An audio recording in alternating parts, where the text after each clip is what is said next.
I'm Samantha Engel. And I'm Aaron Gullus, and this is Great Lakes Lore.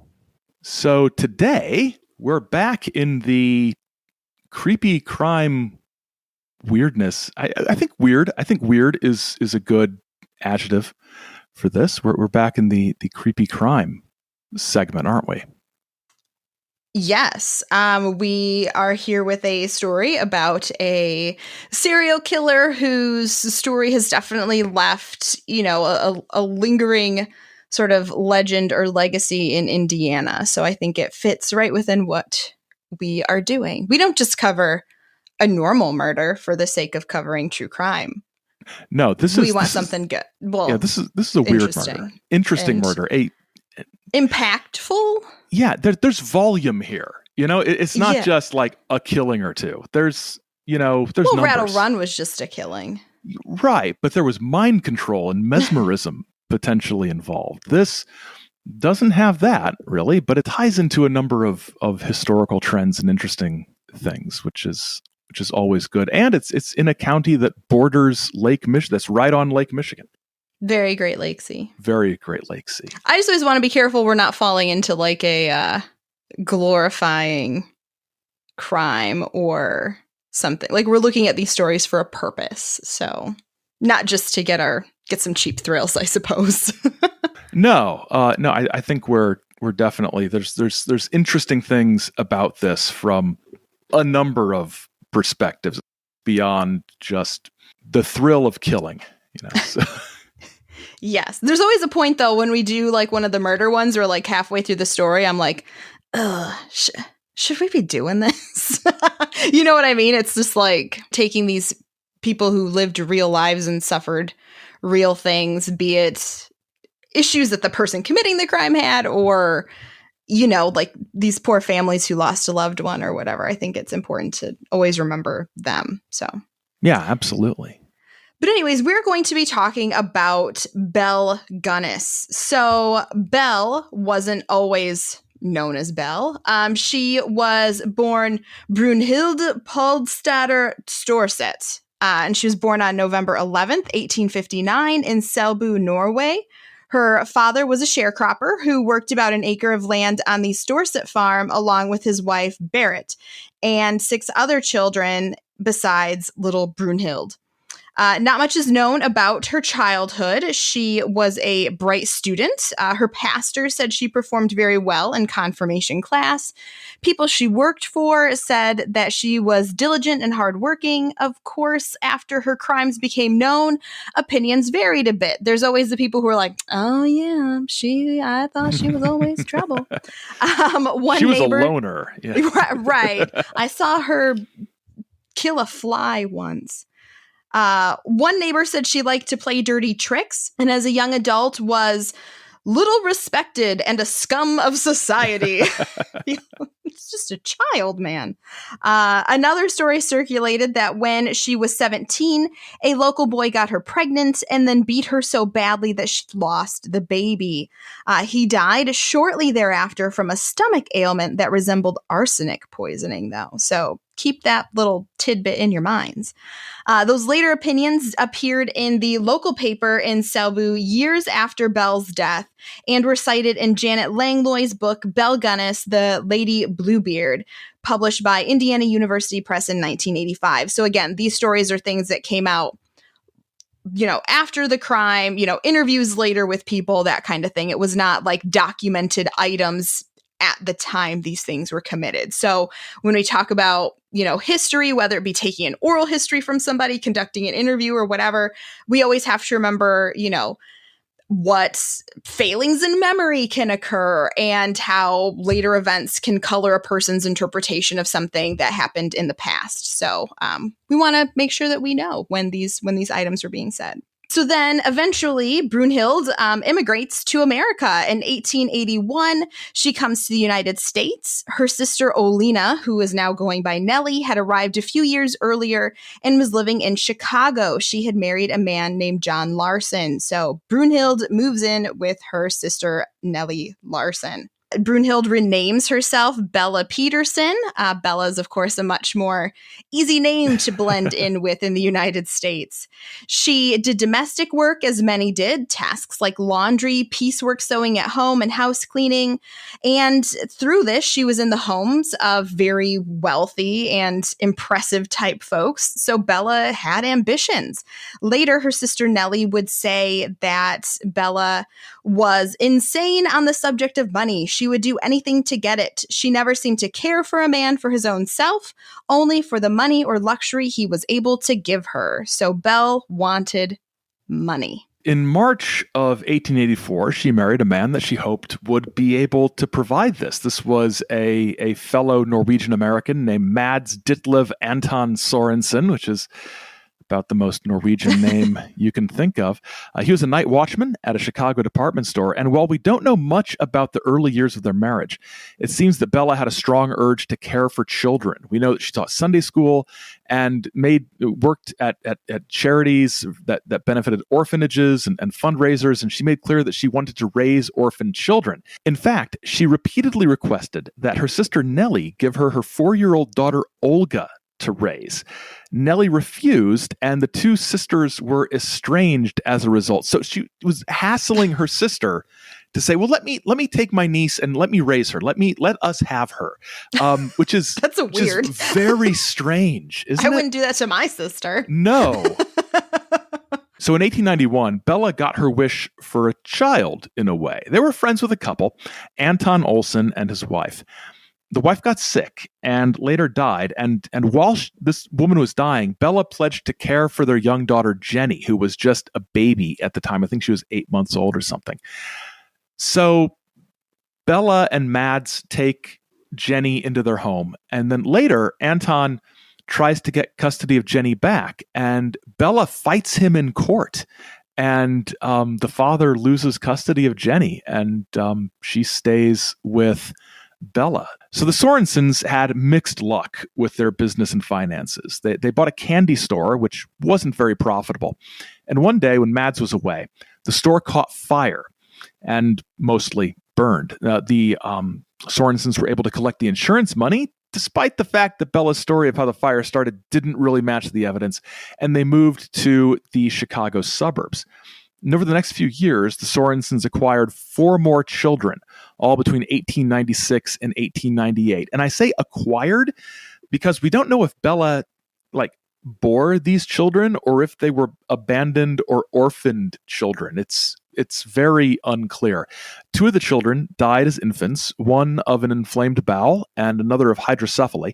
Later, the couple was scammed out of their money in a mining investment. But fortunately, and fortunately is kind of sarcastic, they experienced a house fire right around the same time and received an insurance payout. Now, speaking of insurance, this may be a little confusing, so we'll try to keep it simple. Mads had a life insurance policy of $2,000. It was set to expire on July 30th, 1900. Now, he made the choice to allow that policy to lapse, and he took out another life insurance policy for $3,000 that would take effect beginning July 30th, 1900. On July 30th, 1900, Mads came home with a bad headache. Bella says she gave him some quinine powder, and later that day, he was dead. Doctors suspected that she may have accidentally given him morphine instead of quinine. They said maybe it was a mistake by the pharmacy, but they couldn't check because she'd thrown out the packaging. Doctors declared that Mads had probably died of a cerebral hemorrhage. And astoundingly, shockingly, what are the odds? Mads died on the one day when both his $2,000 insurance policy and his new $3,000 insurance policy were both in effect. And Bella received $5,000. She was able to get both of those policies. That's about $150,000 in today's dollars. So following Mads' death, Bella moved to a farm in Porte, Indiana.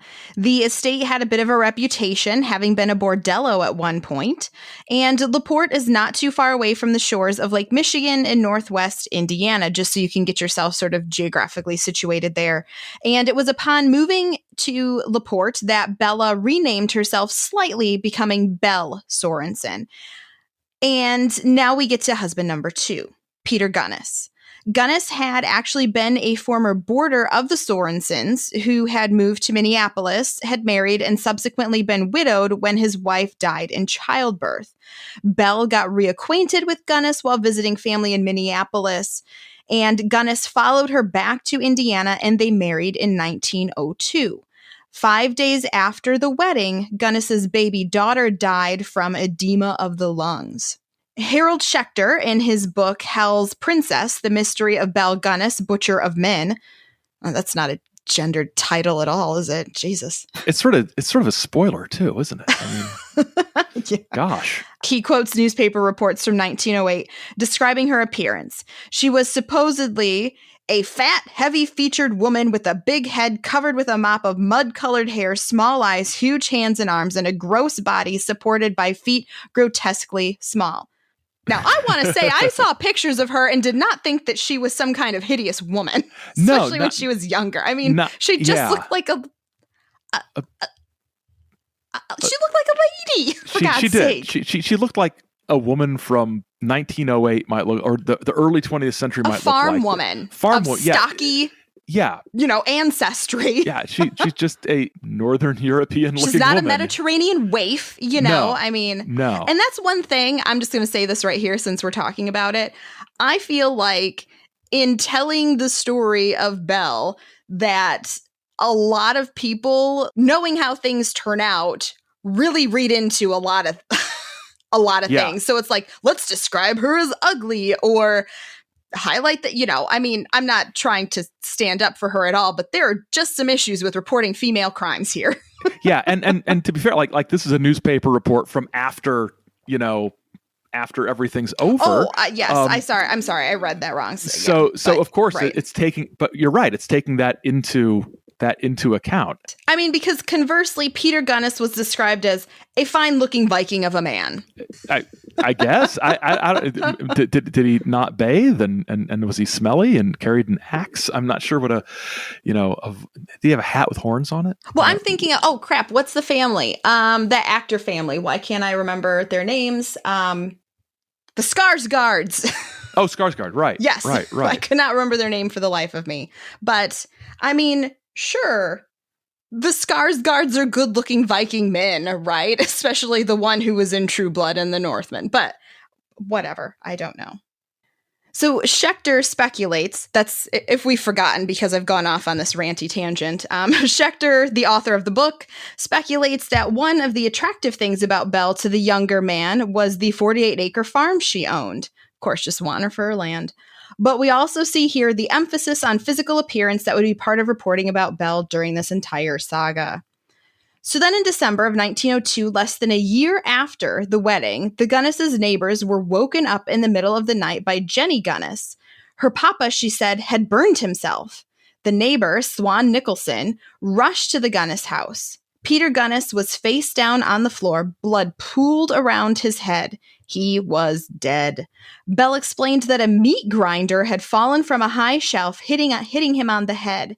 And in the chaos, a bowl of boiling brine had flipped over and burned him. That feels like one of those. What are the odds? The Rube. Rube Goldberg. Yeah. Yes. Yeah. One of those machines. I was trying to say Gold Rubeberg. Like I had it backwards in my head for some reason. I was hiking today. My mind is kind of mushy. So despite this, he told Belle he was okay. A few hours later, she found him on the floor of the parlor dead. There was an autopsy and an inquest into Peter's death. There were several questions, whether or not the sausage grinder would actually kill a man, for example. The coroner, Dr. Bowell, unfortunate name. This is a great name for a coroner, isn't it? I mean, was pretty detailed in his questioning of both Belle and Jenny. While their stories matched, it was clear that Bowell had some suspicions. He asked if Belle would collect life insurance from the death, and then asked little 13-year-old Jenny if she knew where her mother got the money to buy the farm in LaPorte. Despite his suspicions, Dr. Bowell was compelled to report that Gunness' death was an accident caused by a skull fracture.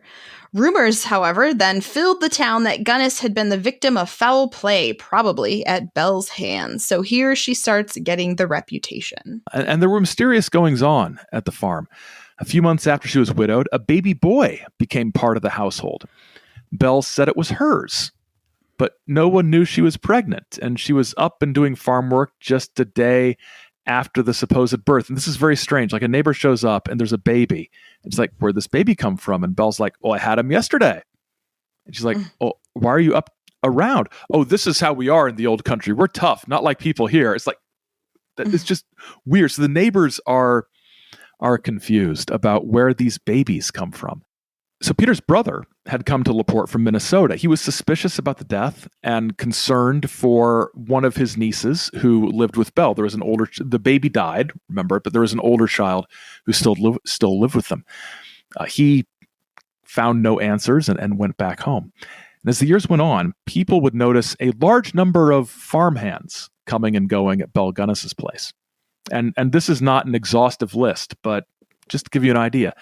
In 1904, Olaf Lindboe, who had come to the U.S. from Norway a few years before, arrived in LaPorte with all of his possessions and his $600 in life savings after answering a help wanted ad in a Norwegian language newspaper. He and his employer, Belle, became very close, with word spreading that they were engaged. A few months later, Olaf was gone with no warning. Belle told people a few different stories about what had happened to him. Olaf had, depending on who she was talking to, gone to St. Louis to see the World's Fair. Or Olaf had gone home to see the new King of Norway crowned. Or Olaf had gone west to set up a homestead. One of those three, apparently. I like the going home to see the new King of Norway crowned, especially. Lots of immigrants to the United States would go home for to see their monarchs. Random political events, right? In April 1905, a new farmhand shows up named Henry Gertholt. In August of 1905, he is gone. He leaves, with Belle explaining to her neighbor, Chris Christopherson, not that Chris Christopherson. This is spelled with CHs. Yes, that he had left in the middle of harvest. He was sick, she said, and couldn't do the work. What do you do when you're sick and can't do the farm work? You just go to Chicago, leaving all of your clothes and possessions behind. So at this point, getting into late 1905, Belle began placing more ads in various Norwegian language papers around the country. Here's one example. Wanted, a woman who owns a beautifully located and valuable farm in first-class condition wants a good and reliable man as partner in same. Some little cash is required. Just bring a little money. The postmaster reported that Belle received several letters every day, although we can't know how many responses she ended up getting. The ad was effective, however, attracting, and again, this is just a few of those men. George Berry of Tuscola, Illinois, moved to LaPorte with his life savings of $1,500. Christian Hilkvin of Dover, Wisconsin, told his friends goodbye, sold his farm for $2,000, and had his mail forwarded to LaPorte. An Osage, Kansas bachelor named Emil Tell quit his job and told his supervisor that he was going to go marry a rich widow. Widower Ole Budsberg of Wisconsin sold his farm to his sons and told them he was going to LaPorte to get married. And John Moe of Minnesota withdrew $1,000 from the bank and told the teller he needed the money to go to LaPorte. So that is five men that we know of. None of the men stayed long, but no one living in the area ever saw them leave. One of her local farmhands, Emil Greening, noted that he thought it was odd that all of these men left so soon. Belle described them as her cousins. and it was also odd that they left all of their stuff behind. They would show up with all of their belongings, and then she would just say they were gone. They were cousins. They were visiting with all of their stuff. One room in the house, he said, contained about 15 trunks, and one room was packed full of all kinds of men's clothing. Mrs. Gunness said that the cousins had left their clothes, and she wasn't certain that they'd be back for them. In the summer of 1906, then, Belle hired a local man to dig some garbage pits, as she called them, in her hog pen. She wanted them to be exactly 6 feet long, 3 feet wide, and 4 feet deep. In the fall of 1906, Jenny, then 16, had a number of male admirers. She was, of course, of that age, including that farmhand, Emil Greening, and John Weidner, who worked a local carriage shop. Jenny told the two men that Belle was sending her to college in California and that one of the professors was coming out to escort her back west. Jenny said she talked to the men before she left, but she didn't. She left, Belle told Weidner, a day earlier than she was meant to. His letters to her received no replies. So now, in addition to all of these men, Jenny is also mysteriously gone. Jenny, the girl she fought so hard to keep herself. Then in 1907, Ray Lampier began working for Belle, and the two were often seen together in town. So he's going to be an important player, so keep him in mind. But Belle had set her sights on a farmer from South Dakota named Andrew Helgelian. Belle had been exchanging letters with Hegelian beginning in 1906, and unlike most of these other guys, he needed some persuading. And he was kind of a tough customer. He'd done time in prison for robbing a post office and then burning down the post office to cover up the fact that he had robbed it, which seems a little excessive. For whatever reason, he needed more incentive to move to Indiana. The letters from Belle to Andrew illustrate this buttering up. One letter says, "Dear friend," from Belle to Andrew, "Dear friend, you impress me with being a good man with strong and honest character, a real genuine Norwegian in every respect, and it is difficult to find such a man, and not every woman appreciates. There are plenty of these American dudes around here, but I would not even look at them, no matter how often they asked me." He was the man she wanted the most out of over 100 of what she called applicants, and she implored him to take all your money out of the bank and come as soon as possible. Despite numerous letters back and forth, it would be 1908 before Hegelian moves to LaPorte. And when he gets to town, Belle takes him almost immediately to the local bank, where he cashes in, with her prompting, about $3,000 worth of certificates of deposit. And according to one account, the banker actually asks Helgelian, what do you need this money for? And Belle says, "It's none of your business." She sort of jumps in and basically tells the bank teller to shut up. It takes a few days for the money to clear, and the couple picks up the cash on January 14th, 1908. That's the last day Andrew Hegelian was seen alive. And it was at this point that Belle and her farmhand, Ray Lampier, have a falling out. He no longer works for her. Did he quit? Was he fired? No one agreed. And things get much stranger, as we'll see after the break.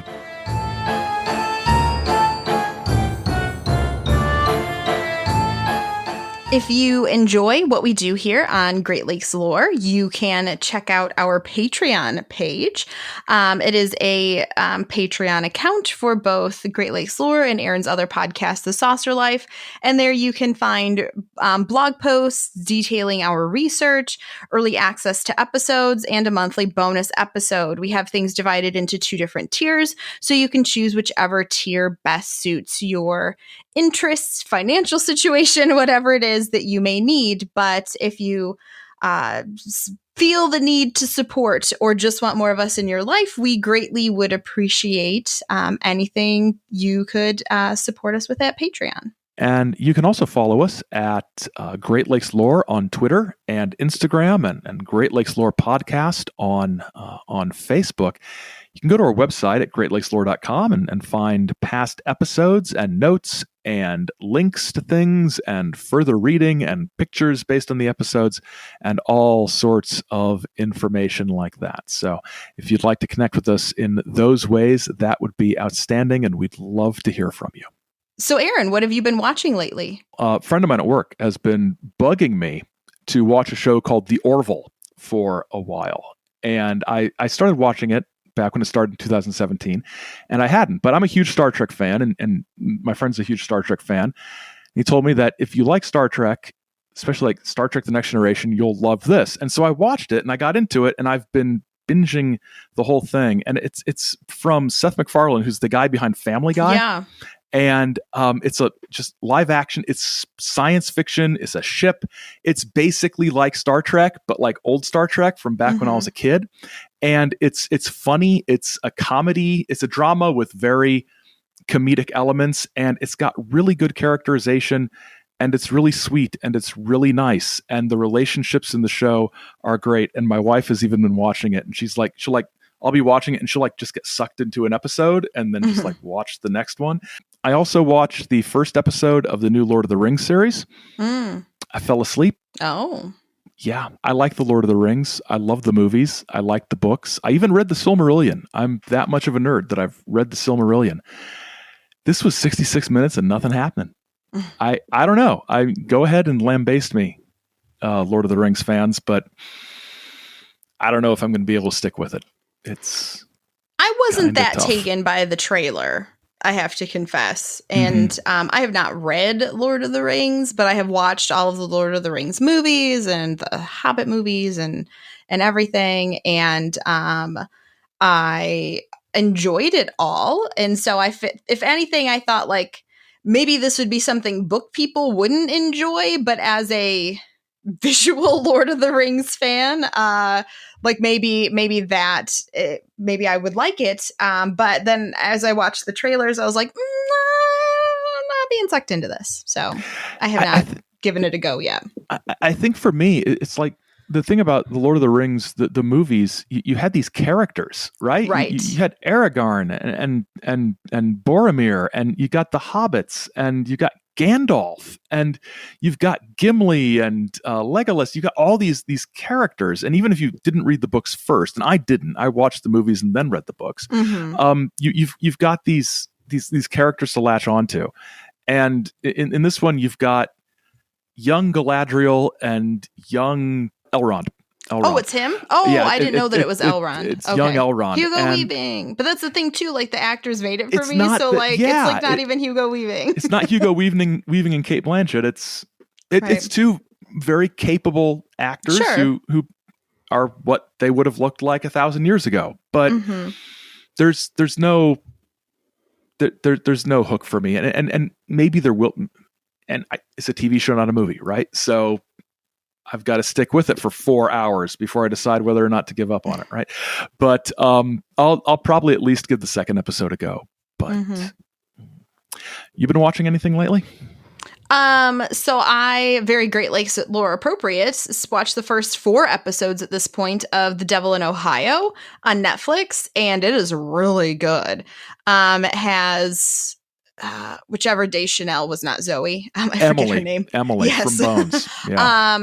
Yes, from Bones. And it's odd. I mean, she was an adult in Bones, but she's like, it's weird, sort of, it's almost like a disjointed thing, having known her as Bones and now seeing her in this, which is like a very, very capable in a way. Not that Bones wasn't capable, but like she was kind of in her own head a lot, not always aware of everything that was around her. And she's a beautiful, powerful lady, and she's, raising beautiful daughters, amazing daughters, and, married, and, there's just, I like it. I like it a lot. And the show is developing really well, and has some creepiness. I think it's more suspenseful than, it's definitely not scary at this point. It's unsettling, I would say. Okay. But it's, about a cult, and as the one girl has these flashbacks, it's good. You should check it out. I watched the preview. Oh, we were watching the documentary about Woodstock 99 this weekend, and after it was done, the preview for the Ohio show came up, and it looks really, really interesting. And I like Emily Deschanel. I liked her in Bones, but yeah, she does seem, just admittedly, I just watched the preview. She does seem like a very different sort of character, which makes sense. She's an actress, right? So she can, right. She is not Bones, but she was like in 9 seasons of that or whatever, and I don't think I've ever seen her in anything else. So that's just my image of her. That I speaking of images of people, last night we watched The Lost City, which was the Sandra Bullock movie where she was the romance writer, and I always forget that guy's name because I want to call him Michael Cena, and he's not Michael Cena.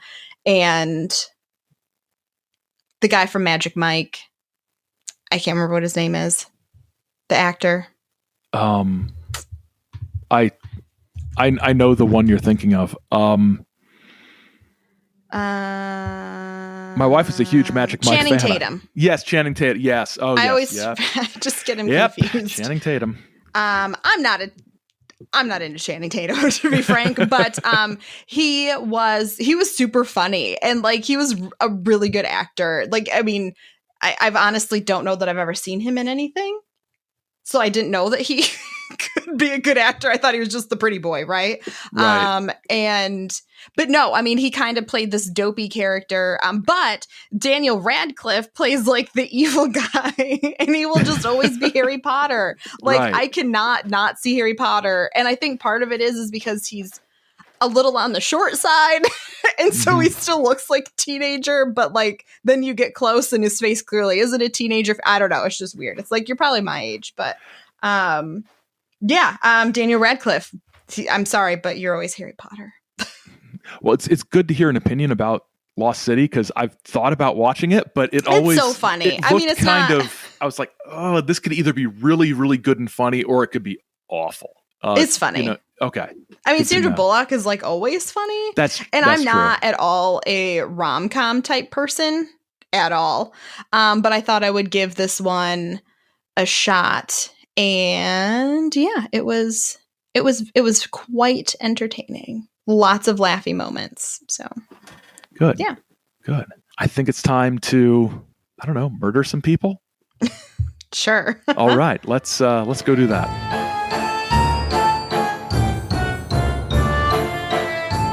So on April 28th, 1908, the Gunness farmhouse is burning. It is on fire. The local fire brigades and neighbors rushed to help. The fire burned so hot that there was nothing that could be done. As the house burned and smoldered, a crowd of onlookers gathered that would soon number in the hundreds, including reporters from several papers. Once things cooled off enough for people to investigate, the bodies of Belle and her 3 children were found. The newspaper reports were pretty graphic and sensational in their reporting. Belle's body was described as an unrecognizable mass with the bones protruding through the naked flesh. Her head, interestingly, was not attached to the body, and, quote, the diggers in the ruins have yet to find the skull. The one Gunness family child not present at the horrible scene was Jenny, who, if you recall from before the break, had gone to college early. But newspapers said that she was expected to arrive soon.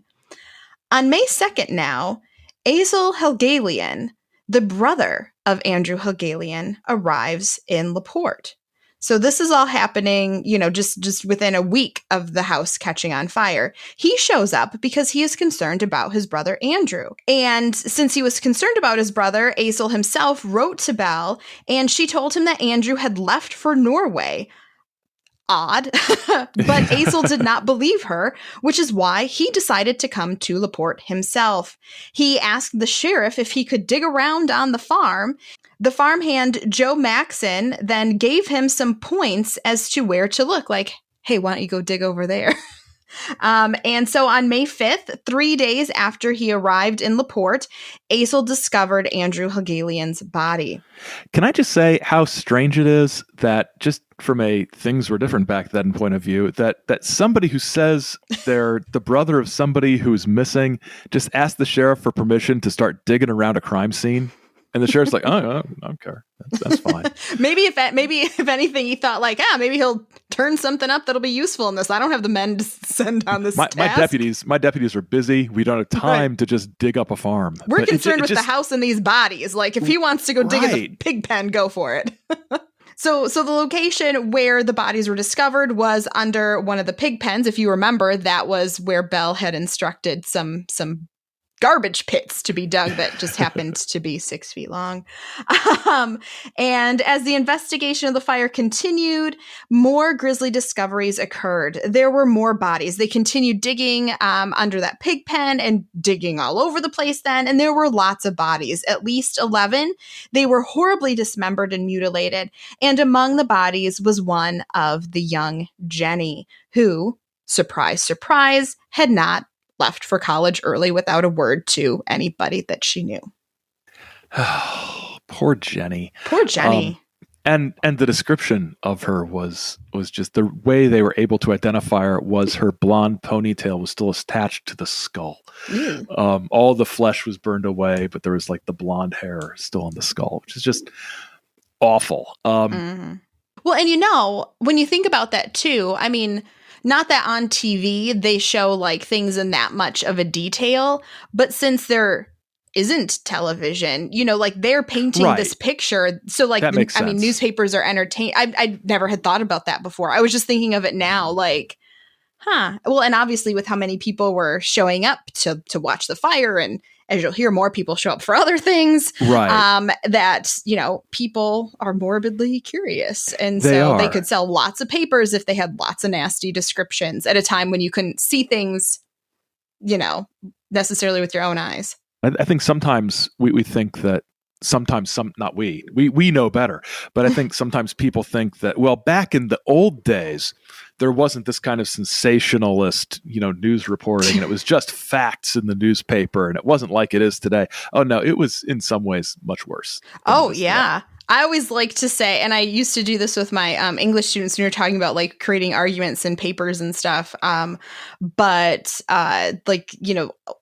old election stuff, especially like the election of 1800 and how they said like Jefferson ate babies. It's like an atheist who ate babies. Like they printed that. So, yeah. and he only ever ate one baby, and it just got blown so out of proportion that Virginia, man, they're crazy down there. That just in case you didn't know, that didn't happen. No baby eating, no cannibalism.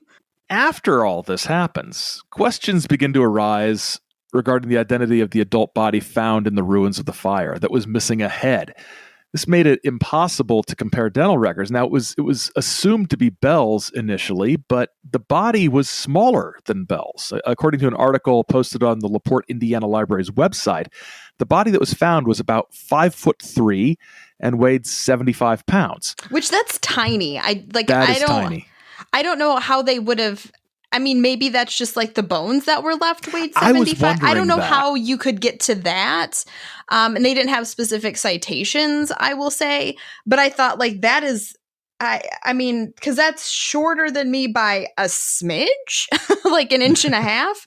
But that's not possible. Right. And I mean, healthily possible. That's like bedridden. My bones can't support me, kind of. I don't know. How do you have muscles? Yeah, every account, tells us that Belle was more sizable. She's 5'9" and weighed over 200 pounds. That's a significant size difference. So in an attempt to find the head or teeth or anything to go by, Sheriff Smutzer of LaPorte County decides to sift through all the debris and even hires a local miner to build a sluice box to sort of like wash things through and find all the material. And on May 19th, they find some dental bridge work, which Belle's dentist identified as work he had done for her. The piece had 2 human teeth with porcelain teeth and gold crown work, and thus the body was identified as Belle's. Now, at the same time this is going on, Belle's former hired hand, Ray Lamphere, was charged with the crime, murder, and the arson, and he pleaded not guilty. Now, Belle had expressed some concerns over Ray. He had, she said, been madly in love with her and began making scenes around the farm. Belle asked the court to hold a sanity hearing because she claimed he wasn't well. And although he passed the hearing a few days later, he was arrested for trespassing on the farm. He continued to make threats about not leaving the farm and Belle alone, and she mentioned to her lawyer just one day before the fire that she was worried he would kill her and her family. Interestingly, she was seeing her attorney to draw up her will. She was writing a good case, I feel. Yes, she was laying some decent groundwork for everything that was to come. Mm-hmm. So the trial begins in November of 1908, and Lamphere's defense claims that the body was not that of Belle's. They brought in a jeweler who claimed that a fire hot enough to do the damage it had done to the house would have done more damage to the bridge work that was found in the fire. The implication of this would have been that the dental piece, the bridgework piece, was thrown into the debris after the fact to serve as proof that Belle had died.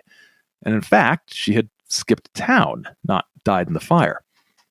In order to prove this, 2 local doctors produced a jawbone with similar bridgework and threw it into a fire hot enough where the bone would crumble. The teeth also crumbled. The porcelain was pitted, and the gold was somewhat melted. So basically, what the defense was saying was that any fire hot enough to do what the fire had done to the house, and according to news reports, it was burned out. There were just some brick walls remaining.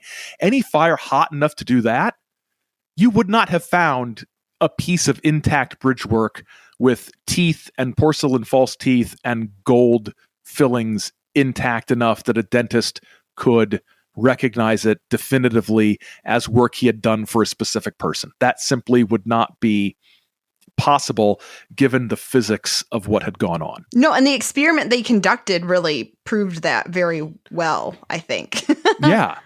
Yeah, and we recall maybe from our episode about the Rattle Run murders that fire hot enough to melt bones, it's difficult to identify anything after that. So that seemed pretty convincing. And the defense also called Belle's current hired hand, Joe Maxson, and he said that he saw Klondike Schultz, which is the best name ever. Klondike Schultz. It is a nickname, but that's the best nickname for a miner. It is. How do you? If I was a miner, I would beg them to call me Klondike. I want to be Sourdough Sam. Sourdough Sam? Yep. And so you shall be from now on. I did not have the computer game like Oregon Trail at home on my PC, but I had the Yukon Trail. I remember Yukon Trail vaguely. Mm-hmm. Yeah. I was all about heading up to Alaska to find me some gold. I would have demanded they call me Klondike even if I'd never been to Alaska. So Joe Maxson said that he saw Klondike Schultz, the miner who had built the sluice, pull the bridgework out of his pocket and claim he had found it, basically planting it at the seam. And this claim was corroborated by another witness. The defense was successful. Ray was acquitted of the murder charges. He was, however, found guilty of arson on November 26, 1908, sentenced between 2 and 21 years in the state prison in Michigan City. He would die of tuberculosis about a year later, in December of 1909, and he gave an interesting deathbed testimony. He insisted that Belle wasn't dead and that he helped her get away and drove her to Stillwell, a nearby town. He then returned to the farm and set the house on fire. Lamphere explained that he helped Belle dispose of the bodies of those that she killed, including her children and the housekeeper whose bodies were in the fire ruins, but he never killed any of them. He also claimed that there were other accomplices, but did not say who, which is convincing. Deathbed testimony is compelling. Well, yeah, because it's not like he was he's in prison, right? And he's dying, so like he has nothing to gain from. Right. And even if you were to say, okay, I did it, there isn't much more they could have done to him either way. Right. Maybe as he stared down the great beyond, he was like, I should have never helped that Belle. I should have seen what was going on. And so I'm going to tell people she's alive because everybody needs to go find her. Yep. Because she's still out there and she's probably still doing this sort of thing. Yeah. Right. Yeah. All right. So if Belle wasn't in the fire, then where was she? Throughout the next couple of decades, there are many claims that arise that from folks who think they have seen Belle, because of course the story becomes national news. And so people everywhere will say, oh, someone saw her getting on a train. Oh, someone's been arrested for this. Maybe it's her. And so repeatedly there would be these little claims. For instance, in 1930, there was a tip that led some to believe that Belle was living in Mississippi. A July article in the Miami and Florida news explained that a sheriff had been tipped off by someone who had worked on Gunness's farm and was now in Mississippi. And as he's now in Mississippi, he sees somebody who he believes is Belle. Authorities there began looking into it, and they contacted the authorities in LaPorte to see, so Belle, who is she? Is she wanted? Like, what would you want us to do? And the folks in LaPorte get a little overexcited. They run with the story. Belle's been found in Mississippi. And the folks in Mississippi go to find this woman, and she's not at that house anymore. She had traveled out of state. So, I mean, could have been her, I suppose. She could have realized, like, crap, I saw someone who used to know me. I need to skip town. And the best part about this newspaper article was that they called Gunness's home a matrimonial murder farm. That's great. Which I just thought was a very exciting title. So the best of these stories, the most convincing one that folks today still sort of cling to, came in 1931. A woman going by the name of Esther Carlson was arrested in Los Angeles, California, for the murder of a man that she was caring for named August Lindstrom. It was thought that Esther had murdered Lindstrom for his $2,000 bank account, and she ends up dying in prison before her trial and before her identity could be proven. Two former LaPortians, though, went out to Los Angeles. They viewed the body in the morgue, and they supposedly came away convinced that the body was that of Belle. And so that sort of being the last time that one of these lookalikes, they're the most famous time, and somebody doing like the same thing had cropped up, sort of was one that really stuck with people. And it's often what you see when you quick Google it. It's like, she became this person. Of course, it hasn't been proven, but that's where a lot of folks look to. In 2008, there was an attempt to use DNA to identify the body, to see if the body that was buried, that had been found in the fire, was that of Belle. A team of anthropologists went to the Forest Park Cemetery in Chicago, where that headless body had been buried. And they first intended to use a lock of hair that she had sent to one of her male correspondents to match it with the DNA from that corpse. And that was inconclusive. The hair was too old. They then eventually found a direct descendant of Belle's grandmother, and they thought maybe they could use that DNA to match it to the corpse, but the results were inconclusive. So to this day, there has not been any successful DNA testing to to confirm whether or not the corpse that was found headless in the farmhouse was actually that of Belle's or not. And so I think one of the things that this tale lends to, and just the fact that we're talking about it today lends to, is sort of this idea of morbid fascinations. And this began as soon as things started happening at the farm. Of course, you already heard that tons of onlookers showed up at the farm when the fire happened. And I can tell you, having worked in a building that caught fire, everybody and their brother shows up outside to watch it burn. And you're like, please leave me alone right now and go away, because this is rather traumatizing. But people showed up then to start watching the fire. But as the bodies began being found on the property, the gawkers really began showing up. Mm-hmm. Men, women, and children turned out to see what was being found on the Gunness farm. According to an article on the Indy Star's website, railroads began running special excursions to the property. Refreshments were served up at stands along the road because they're always going to try to make a buck, right? Mm-hmm. One stand even sold Gunness stew, which just sounds icky. Like, in the context of what's going, and a stew being pieces of stuff. People. It's gross. Yeah. So the gawkers were even seeking out keepsakes taken from the site. According to an article from the Chicago Inter-Ocean newspaper, one woman had, quote, the skirt of her beautiful dress lifted up, in which she carried about part of the carcass of a dead dog supposed to have been killed by Mrs. Gunness while she was experimenting with poisons to use on her victims. Why would you do that? Also, like, the state that dog would have had to have been in. No, and it's part of the carcass, not even like a dead dog, but like I've got a chunk of a dead dog. Yeah. I mean, I can see like the other things people were taking, like, oh, it's a shoe, or it's this, or it's that. But part of a dog, that just seems, I'm not sure what you're going to do with it. I'm not sure what you should do with any of it. I cannot understand. That's true. Ugh. Boy, remember that time we went to that murder scene? It was great, wasn't it? It was kids? Awesome, yeah. Wow. Let's put the shoe up on the mantle. That's it. Right next to Jesus.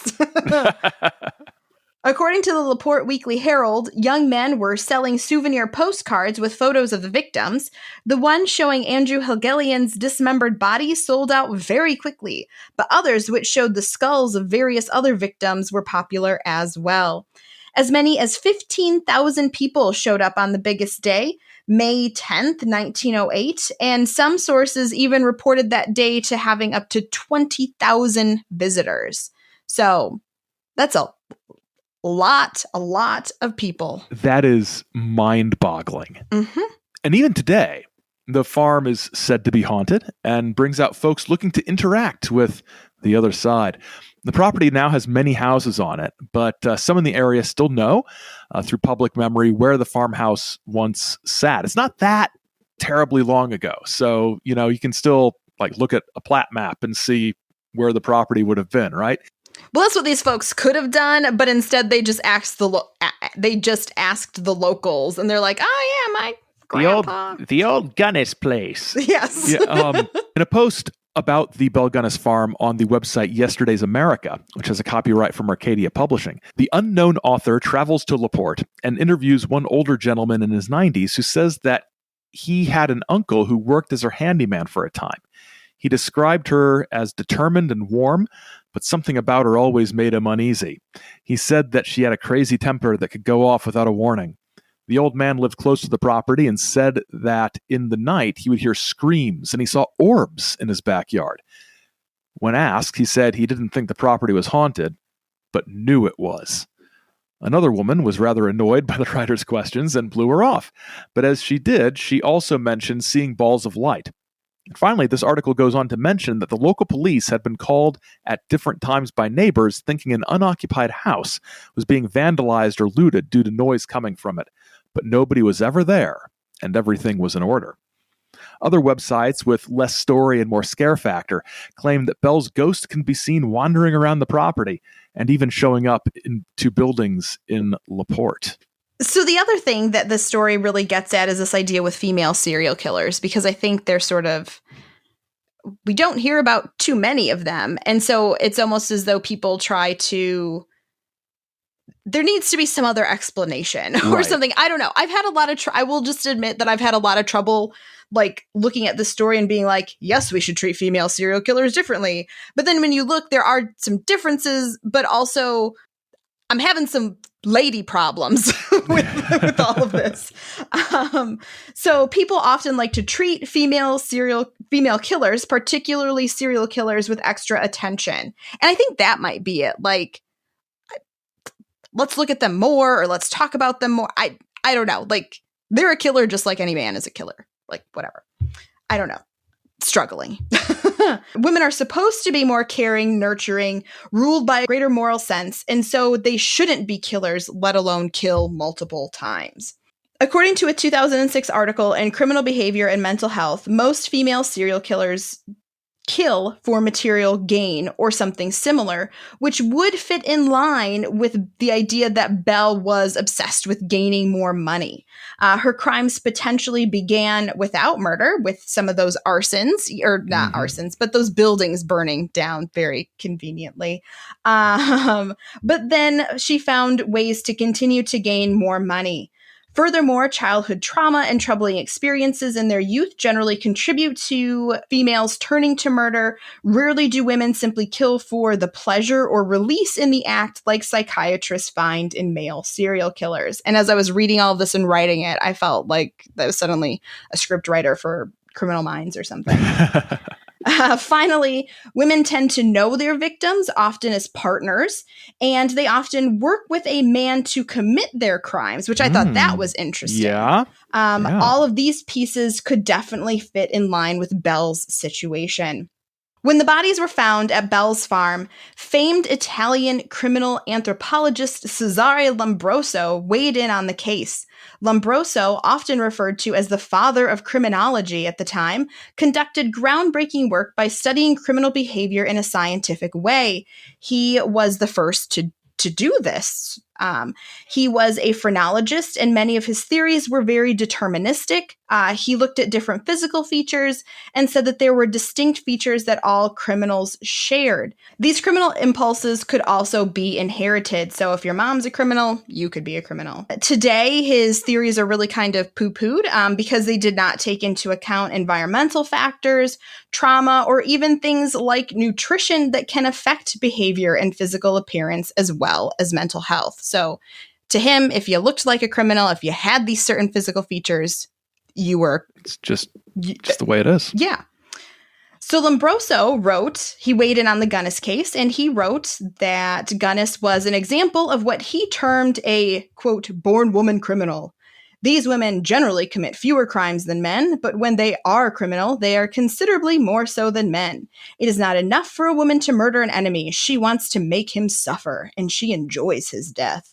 These women always mix eroticism with crime, which is not what that 2006 article said. No, not at all. And she must have used the attraction of sensuality to obtain her victims. She had exaggerated and perverse sexual instincts and found a strange satisfaction in murdering those close to her.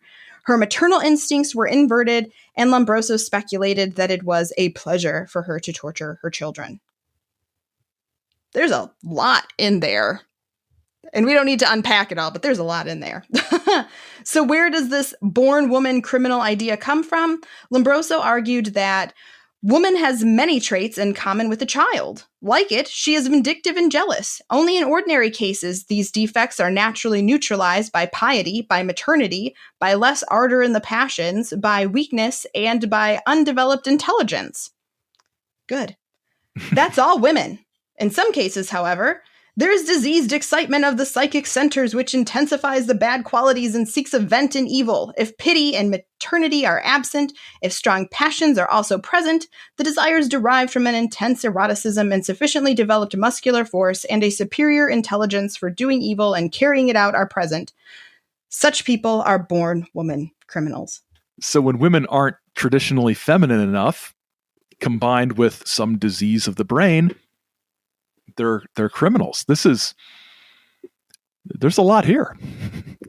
And this is why I struggled with this episode. Yeah, it's and the thing is, yes, this is phrenology. This is no criminologist would adhere to these ideas now, but like you said, in the way especially pop culture treats female serial killers, it seems to be so much more sensationalized than male serial killers. Well, there's so much more evil or something because there's this idea of how women are supposed to act and what women are supposed to be. And so when a woman isn't that, it's like she's a witch. Let's burn her, you know? And even if she's like truly committed these horrible crimes, like it's just like, well, this is so weird and strange and how could she do this and blah, blah, blah. Whereas I feel like in those cases, if a man did it, would be like, wow, what a sicko. Yeah, what a sicko. Well, and that'd be it. And almost the expectation is like, well, you know, most men are probably serial killers if they get a chance. But women, no, they're not like that. Women are good and pure and kind, and unless something is really, really wrong with them. And it just falls in line so much with the way that the expectations of femininity and womanhood are supposed to play out throughout history. You know, I mean, if a woman was successful and living on her own and ran a business in Salem, Massachusetts in 1692, she was going to be accused of witchcraft. Right. So, you know, if a woman wasn't going to church every Sunday, probably a witch. If she knew how to garden, definitely a witch. Right. You know, and it's just so easy to lob these accusations. And so even though Belle was not a good person, well, she committed crimes. I have some issues too with this just like not a good person thing because, you know, I mean, it seems like there's a lot of different things at work here, whether it be, you know, expectations of an immigrant. You know, she gets wrapped up in this idea of perhaps an immigrant woman trying to obtain some kind of status and power and money because that's how what she sees as successful. And she grew up without these things. And so that all warps her. And she wants to have a family, but something isn't quite, jiving right there. There's a lot going on. And so probably she just needed psychiatric help. Of course, not the psychiatric help women were given. Anyone was given at the turn of the century. No. But might have made things worse. Yeah. I mean, for some reason, this one almost, I don't know. I don't want to say it breaks my heart, but like, the girl just needed some help. She did. I mean, we can't, ignore the fact that she killed a whole lot of people. I mean, right. And that's, again, like I said, that's part of my struggle with this one. Yeah, it's difficult because, I mean, we don't know. We do not have her side of the story. And I'm not saying that would exonerate her from her crimes, but it might give us some insight into what motivated her. And one of the things is the stuff about, women are so much more violent and evil in the crimes they commit. And a lot of stories would point to like, well, the way she dismembered the bodies and things like that, pointed to like excessive cruelty. It's just the practical matter of disposing a body when you have a limited amount of space. Well, and I read something that they thought that she was probably feeding some of it to her pigs, I mean, because pigs can eat a body fast, and they eat it all. So, if she's chopping it apart and, it's just smart murdering. I mean, not to be facetious, but it doesn't mean she's like completely, sadistic, morally inverted somehow. Right. It's just she was smart. And it's what's funny about the phrenology thing, especially like at the last minute tonight, I found this little quotation from this phrenology thing, and they examined her skull, and you know what her skull told them? That she had a desire for food and drink, a desire for possession of money or property. Which skull did they analyze? Esther's? No, Belle's. They looked at her head, like pictures, like photographs of her. Okay. Like photographs of her. She had a desire for food and drink, a desire for possession of money or property. She was secretive and concealed things. She was destructive, and she had an instinct for killing or destroying. They said all of these are remarkably well developed in this woman's head. And so basically all they have to do is listen to what other people said about her and said, oh, we can see all those things in the shape of her head, from the pictures. And you had asked me in a text message when we had previously talked about phrenology. And I just now remembered that we also talked about it during the Whitechapel Club episode because they had all of those skulls. I knew there was more than Rattle Run. I felt like it came up and was mentioned in the Rattle Run case somehow. And maybe that's actually wrong. And I just sort of transposed things there. But we talked about it in the Whitechapel Club. Because they had the skulls, they had a phrenologist. The criminal skulls, and they donated it to some medical school or something. I know part of it is looking back 100 years later, and we're so much more advanced now, but phrenology just is so dumb. Oh, phrenology is awful. It's so... It was a pseudoscience at the time.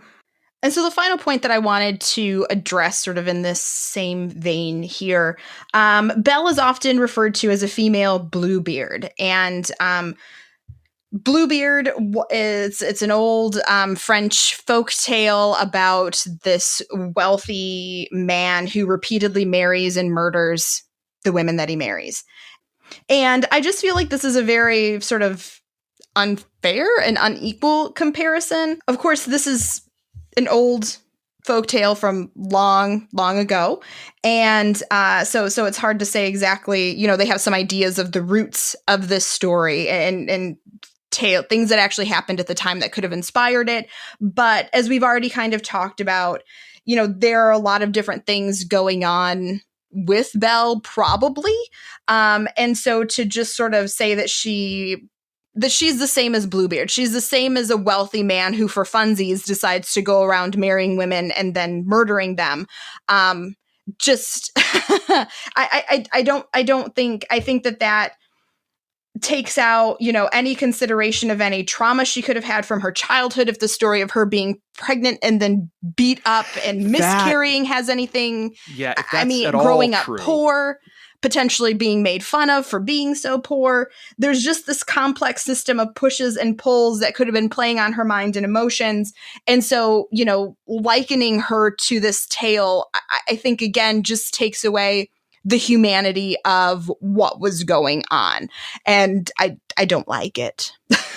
No. And no, I don't. And the story of her getting pregnant and then being beaten and losing the baby, I mean, the way that it's one of those stories, again, like we said, it's after the fact. There's no documentation of this.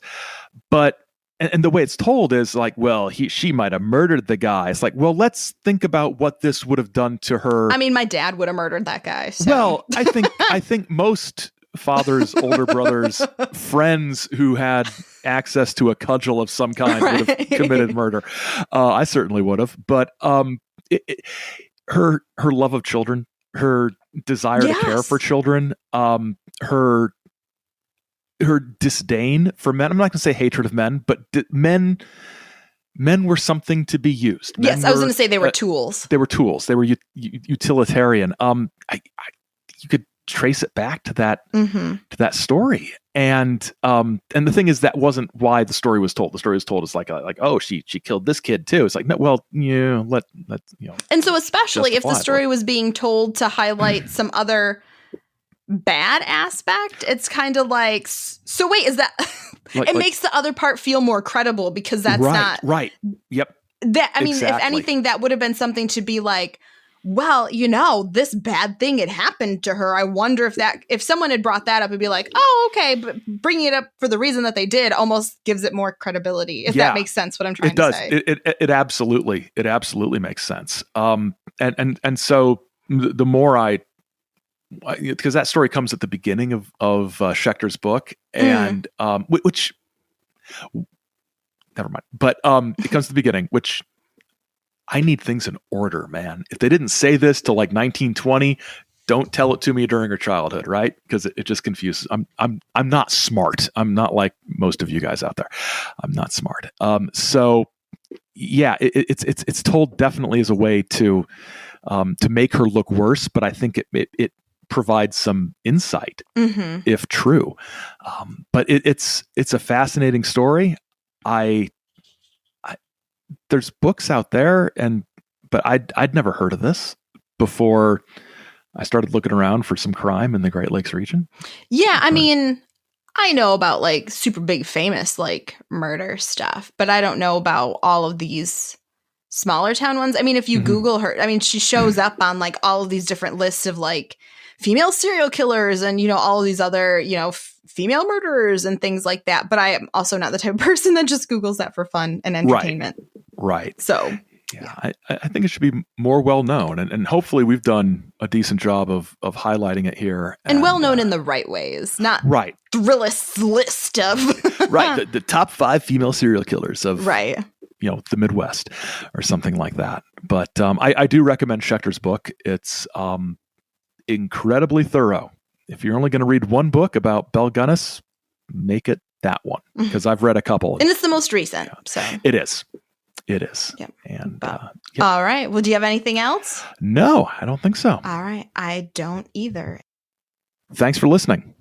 The Belle Gunness Murders was written and produced by Samantha and Aaron Gullius. Our music is by Raphael Crooks. Great Lakes Lore is a Chizo Media production. Chizo Media, our heart is with the people. Until next time, don't get lost in the lore.